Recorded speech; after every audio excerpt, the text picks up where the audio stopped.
You ask Tiger to solve. This deals with linear equations with one unknown. The final result is A equals 1 over 64.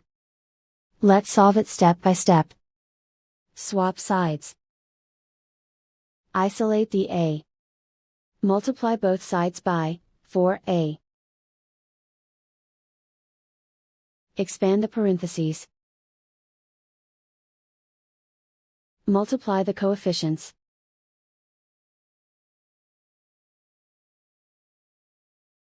Simplify the arithmetic. Multiply the coefficients. Group all A terms on the left side of the equation. Subtract 152A from both sides.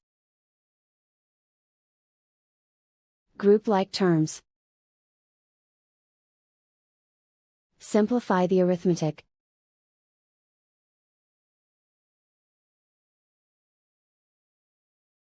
Group all constants on the right side of the equation. Subtract 1 from both sides. Simplify the arithmetic.